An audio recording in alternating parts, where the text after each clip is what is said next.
Good morning, everybody. Good chilly morning. It is about 30 degrees this morning here in San Angelo, Texas. Cold. Brr, and we're about ready to get on the road. Yeah, it's... Hey, I'm gonna be warm. Hey, but today's detour day. Yeah. You know, sometimes things don't go according to plan.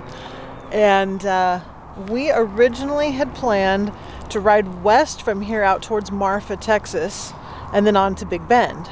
But for the next week, their overnight lows are going to be in the low 20s. Yeah, so that's going to be a little bit brisk. Yeah.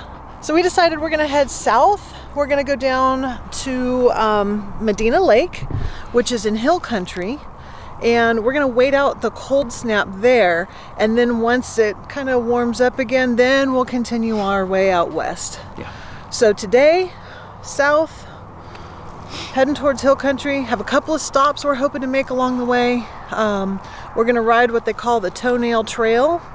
I'm trying to get a straight answer on how it got its name, but apparently it has something to do with the Camel Corps and them using the camels through that. The camel what? The Camel Corps. Oh, Corps. The U.S. Army Camel Corps. Corps. To transport supplies between forts along that route. So it doesn't have anything to do with anybody chewing on their toenails or anything like that. Right, and I keep trying to Google it, and all I get is like fungusy toenails, which is really gross. That's enough to get rid of him right there. And Fort McKavett and Presidio San something or other. I forgot the name of it, but if we stop there, I'll tell you all about it. Yeah, we stop. We probably will. I mean, like I say, we stop for about every hour we stop and let the dog run around. Yeah, from here to Fort McKavett, we have about a 70-mile ride, and that'll be about the perfect time to let the dog run around and go pee. Yeah. So we're going to get on the road. What?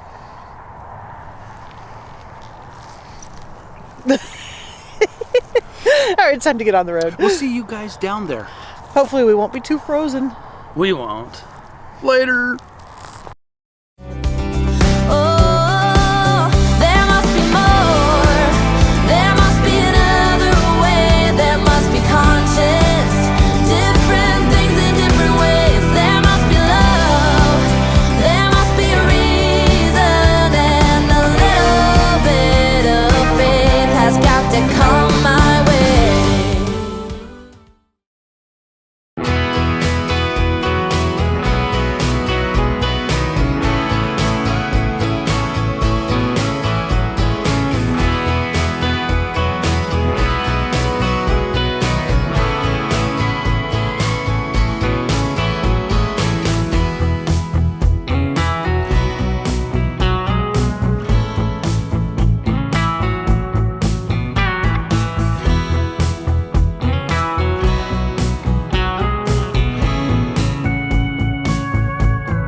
Whew, all right, we have made it on this very chilly morning to Fort McKavett.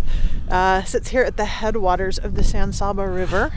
Was built by the 8th U.S. Cavalry in 1852 and was abandoned in 1883. And General Sherman, who apparently had not a whole lot of good things to say about Texas forts, had called this the prettiest fort he had ever seen. Yeah, and you engineers and architects, take note. 1800s this was built. The houses are still standing. So we're going to take a stroll around here and check it out and try and warm up a little. Yeah.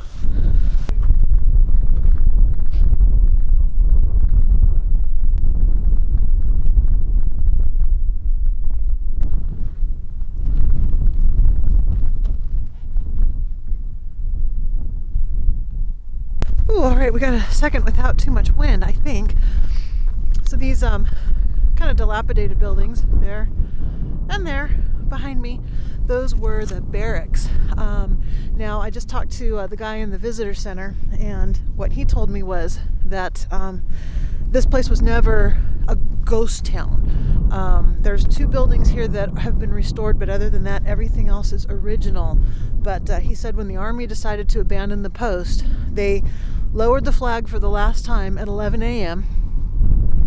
They had taken and divided up the buildings and properly parceled and deeded each one, had an auction that afternoon, said some of the buildings sold for as much as $20, and by 5 o'clock that evening, the buildings had been sold to individuals. They had moved in and had created a town within that same day, and it operated as a functioning town until the mid-1960s.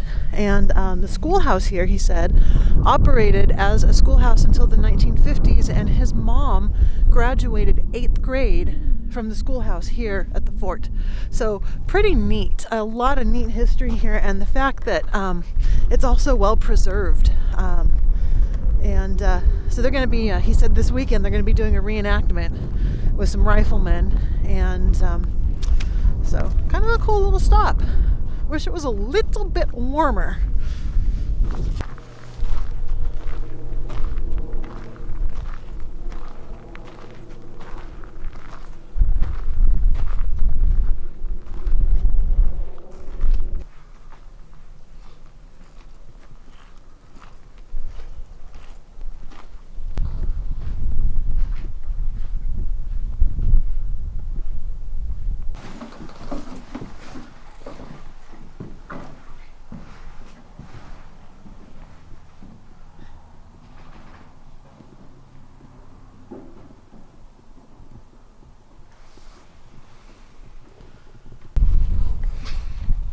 B Company, 8th Infantry, U.S. Army.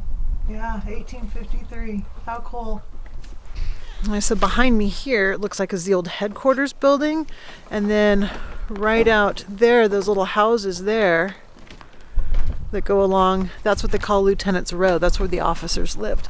Looks like those accommodations were just a little nicer than the barracks.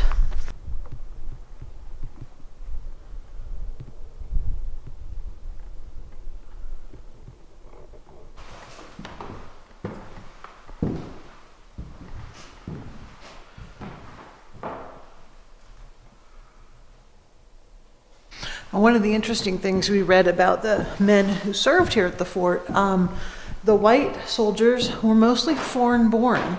They were usually either Irish or German.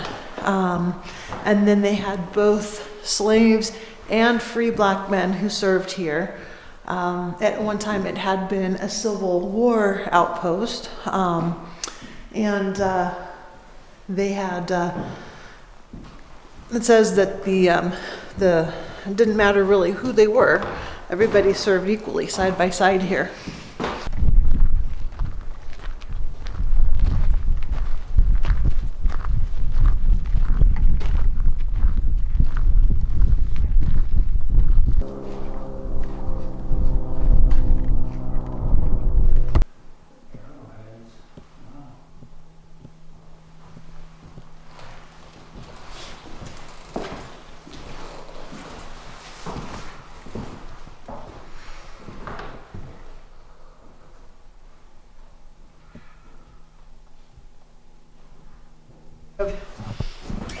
Harris American Almanac from 1874.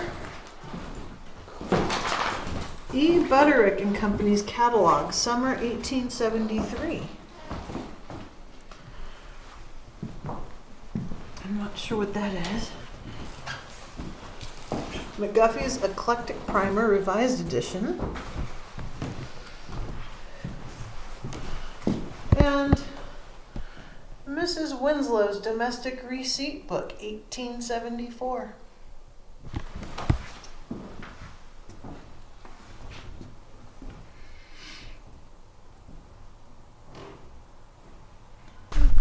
I asked the guy that worked in the visitor center about the Toenail Trail. I said, I heard that it was named because of the Camel Corps. And he said that the local legend has it that when they used the camels to transport supplies from one outpost to another, that the camels would shed their toenails off walking along the trail, and that they'd gone through and found so many toenails from the camels that that's how it got its name, the Toenail Trail.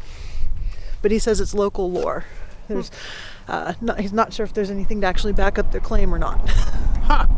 Didn't know that. So now we know. Now you know. Yep. Hey, now we know something that Google doesn't know. That's right. Because I couldn't find it on Google.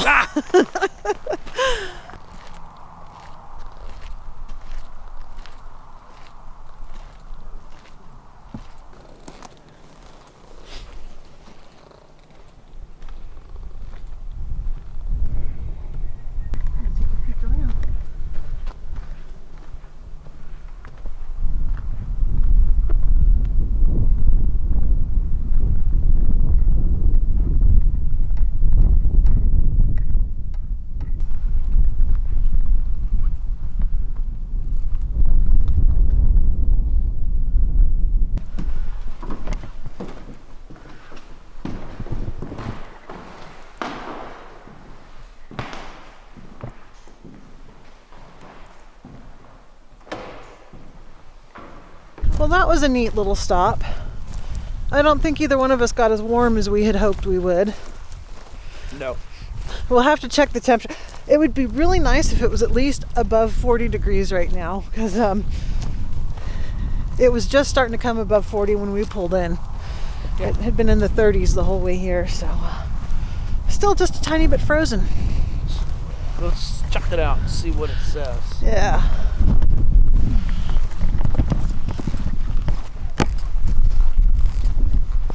Oh, 50. 50? 50 sitting here. 50. Holy cow, look at this. 50 degrees. But the wind chill's got her down. Minimum 30. Woohoo! That was last night. That was last night. 30 degrees last night. And when we took off, it was 35. So we're coming up. It's getting there. Not with this wind, though. We ain't coming up too fast. What do you guys say? It's 50 degrees, but it feels like 30. It does.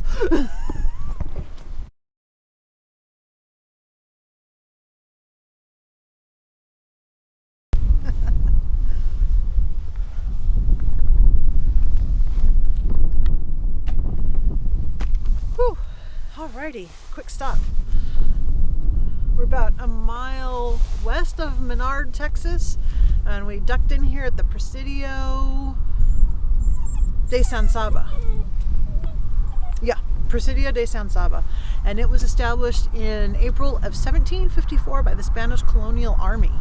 And they abandoned it 3 different times. Apparently the natives here, the Comanche and the Wichita, would raid their supply trains and everything else and just basically harassed them to the point where they said it was unlivable. Yeah, this was something that was built in the 1700s, so we're just gonna walk around and take a quick peek.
Uh-oh. There's something wrong with the dog. Her stickers in her feet. I had to pack her because there's too many stickers. Take them Texas and their stickers. Poor baby.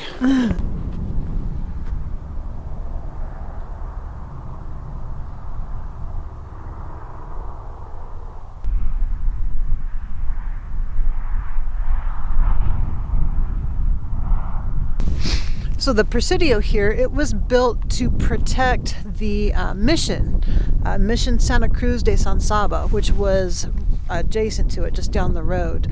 And so this little church here is a representation of the church that they had at the Presidio, at the mission. And it says right here, about 30 Spaniards and 9 families of Christian Indian allies lived at the mission when it was destroyed by hostile tribes in 1758. So this chapel replica, it says, is 1/3 the original size of the chapel that was at the mission. But they've used the same building techniques and materials to get an accurate representation of what it looked like.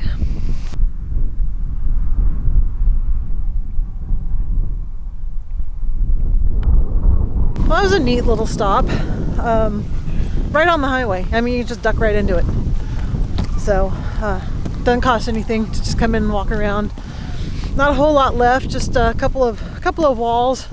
The rest of them have all either eroded away or the stones have been stolen, but still a pretty neat little place to see. Yeah, it was.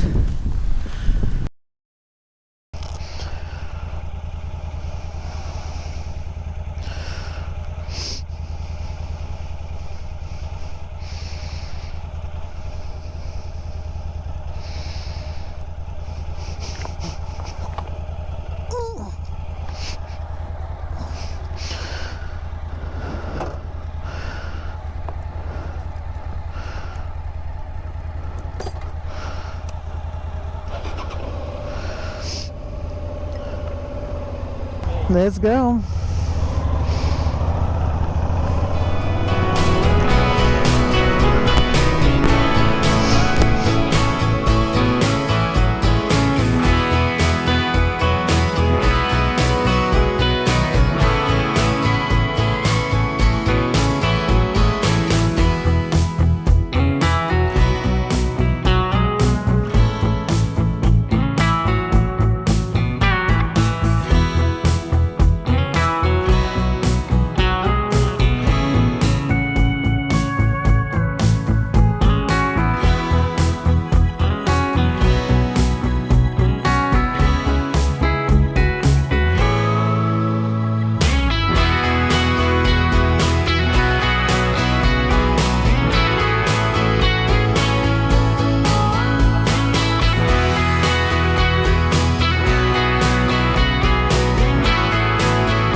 We've made it to our next campground here in Hill Country.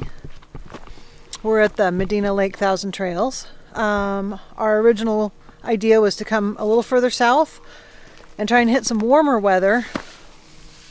It is a little warmer, but we were hoping to stay for about a week, get a new tire on the back of my bike because it's starting to need it, and do some exploring. But the weather forecast shows rain coming in for the next week. So, and nobody in the San Antonio area had a tire that would fit my bike. But they did have a bike shop in Del Rio that has one. So we're going to probably take off earlier than expected, head west to Del Rio, get the new tire, hopefully stay in some drier weather.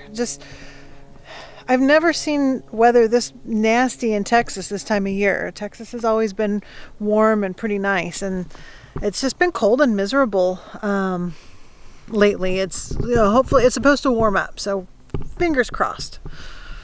So, but for tonight, we have dinner going. Some chicken and garlic ravioli going there on the camp stove. We had to run into town and pick up a parcel at the post office a little bit ago, and so we left everything closed down. But the tent, when the rain flies zipped, there's a little gap underneath. There's nothing that secures it to the ground. Now the net, the bug mesh on the inside, you can zip completely closed. So let me show you what happened while we were gone.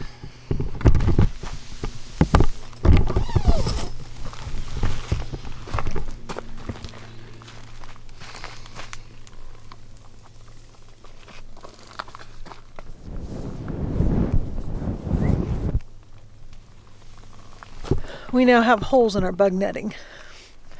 Lulu's food was sitting there, and there's a black, he must be a feral cat, but he's been around here since we got here.